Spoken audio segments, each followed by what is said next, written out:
What up, world? This is AJ Johnson with 4th and 20 Sports, back at it again. Got another small teaser video for you here. Tonight we have the Sweet 16 tipping off. Obviously, if there's sports to be talked about, we are going to talk about sports. We got some real good games tonight, man. I'm excited for a decent amount of them. We got West Virginia, Gonzaga. We got Purdue, Kansas, Michigan, Oregon, Arizona, Xavier. I'm not going to talk about all of them. Of course, I would love to watch the Arizona Xavier game, but I'm still a little bitter after, what happened last week where we just got... Anyways, I'm not going to go into it. But either way, it may be a good game. It may be something you want to tag into and watch. I'm pretty sure that, Xavier's going to do their best, but I don't think they have enough to hold off Arizona. I had either team, Xavier or FSU, losing to Arizona. I just think they have too much firepower, too much offense. But the game I am going to be talking about, one or two of them, Michigan versus Oregon. Yeah, the team of destiny versus the swaggest team in all of college. I got to say, me as well as a lot of other people are surprised that Oregon made it this far. We definitely thought they were one of the teams that had a good season but just weren't going to be able to cut it in the tournament. And so far they've been proving us wrong, but they are going to have their hands filled tonight. They're up against a very hot team, a team that just hasn't stopped since the beginning of the Big Ten tournament. This team... I feel like everyone's using this plane ride, this plane crash as an excuse. And I think really this is just a really good team that finally got it put together, and they put it together at the right time. They streaked through the Big Ten tournament. They're streaking right now, and their big names are being just that. Their big names are being big names. You got this kid down there in the middle, DJ Wilson, who has just become a defensive force for Michigan. He's averaging 3.5 blocks a game right now. I've watched both of the games, and when this kid plays, he's just waiting for you to throw up a shot so he can palm the ball and send it into the stand, send it down on the ground, send it back to your face, whichever one. 3.5 blocks a game is a big force down there.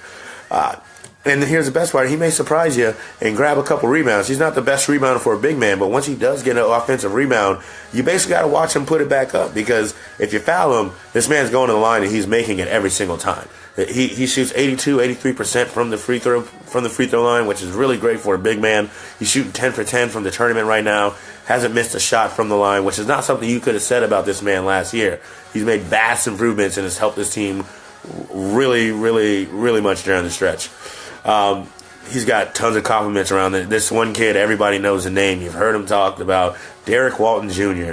This kid has been sensational. He's been on another level in this tournament. 26 points, 11 assists against Oklahoma State, a team that a lot of people had upsetting Michigan, but they proved on to hold on to 92-91 win, and he was a big part of it. 26 points, 11 assists, 6 for 9 from 3 points. That's a big night.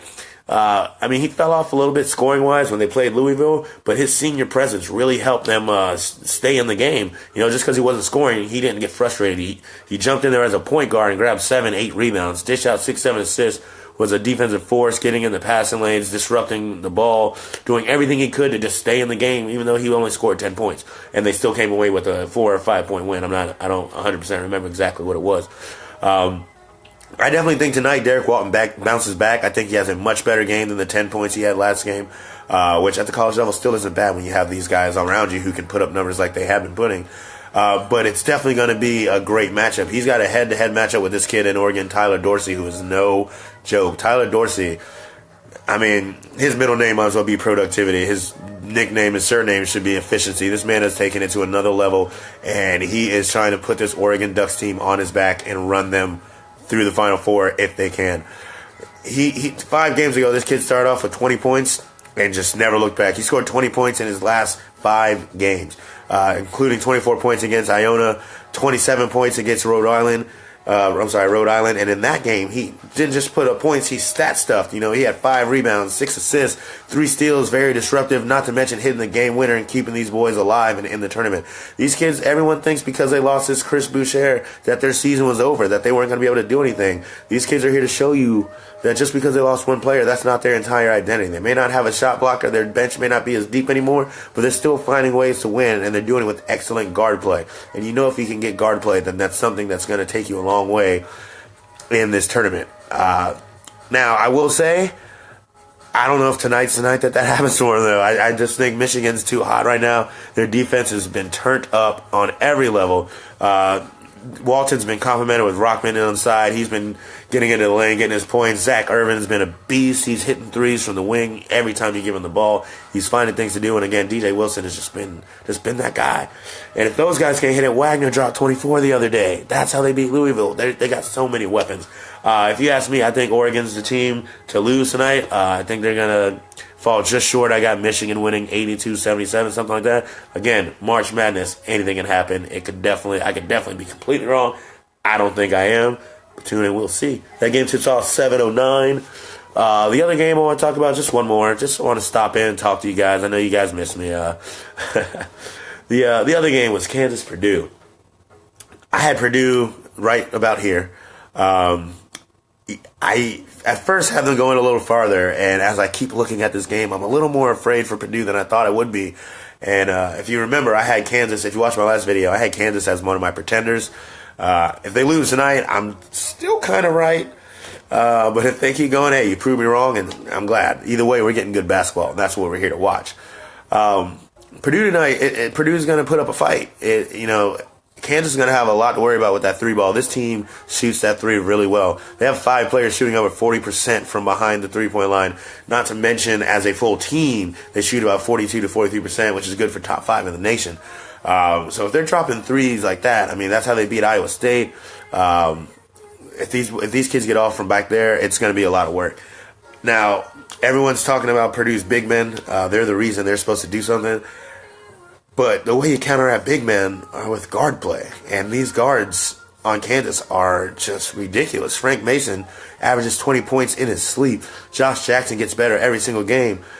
I think it's going to come down a lot more about the coaching by Bill Self tonight to take away Purdue, because they do have some skilled players, but I think Bill Self knows what his team's going to excel at. I think he's going to find a way to push that tempo. Purdue does not get back on defense very well, and when you have guards like Frank Mason and Josh Jackson who move the ball quickly, who can get down the court all 94 feet in a blink of an eye and put it to you, there's not much you can do as a big man. You just can't keep up with that type of speed, and speed will be the name of the game tonight. If Bill Self can find a way to get these guys on mismatches, they hit those pick and rolls, they hit those switches, you get Josh Jackson or Frank Mason on someone like Caleb Swanigan, these guys aren't the best one-on-one defenders either. They're more efficient as a team, as a unit defense who can move around together. But one-on-one, it's a mismatch all day, and I think Josh Jackson and Frank Mason are going to be the reasons these guys take it to tonight.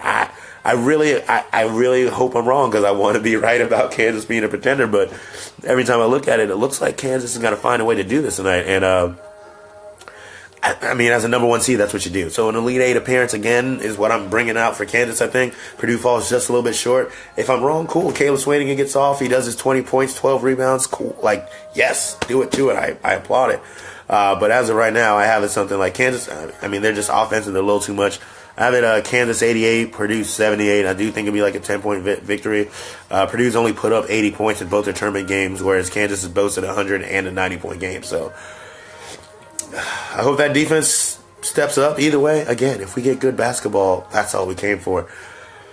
Well, I didn't have much to talk about. Just wanted to come spit some lines with you, let you know how I feel. Just, because everybody wants to know my opinion about sports, so I'm here to give it to you. Either way, I've been AJ from 4th and 20 Sports. Hit that like button on Facebook. Go ahead and follow us on Twitter.